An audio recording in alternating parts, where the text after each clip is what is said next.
তরমুজের খোসা ভুলেও ফেলে দিবেন না। এগুলোর উপরে পানি ঢালুন আর দেখুন কি হয়। এগুলো আপনার অনেক উপকারে আসবে। প্রথমে তরমুজের ছোট্ট একটি টুকরো নিয়েছি। এবার এটিকে চাকুর সাহায্যে ছোট ছোট স্লাইস করে কেটে নিতে হবে। হয়েছে। এবার এর মূল অংশটিকে মানে খাওয়ার অংশটিকে কেটে আলাদা করে নিব আর এর খোসাটিকে কাজে লাগাবো। এর খোসার উপরে সবুজ অংশটিকে কেটে আলাদা করতে হবে। এক এক করে সবগুলো স্লাইসকে কেটে খাওয়ার অংশ এবং খোসা আলাদা করা হয়ে গেছে। এই খোসাগুলোকে এবার পরিষ্কার পানি দিয়ে ধুয়ে ফেলতে হবে।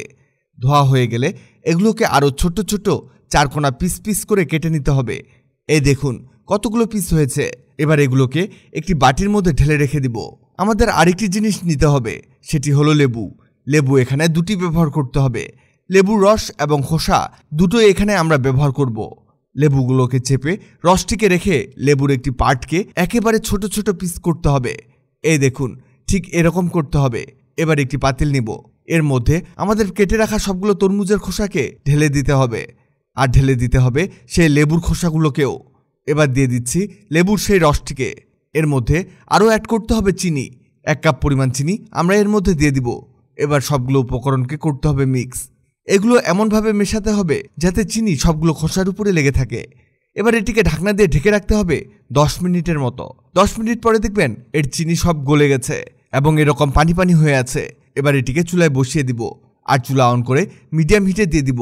এবার এর মধ্যে অ্যাড করতে হবে 1 কাপ পরিমাণ পানি।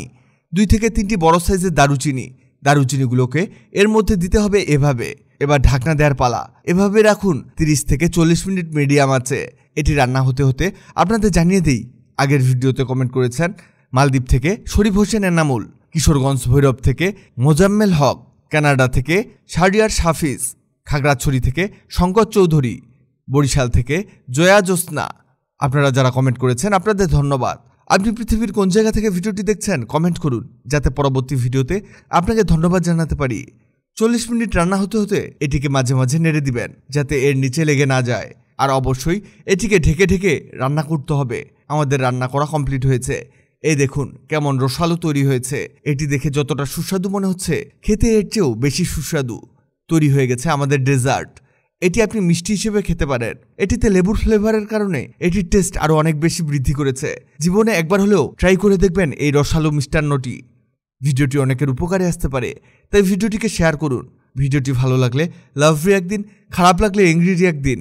এমন সব তথ্যবহুল ভিডিও পেতে ন্যাচারাল বিউটি হ্যাক্সকে লাইক ও ফলো দিয়ে রাখুন।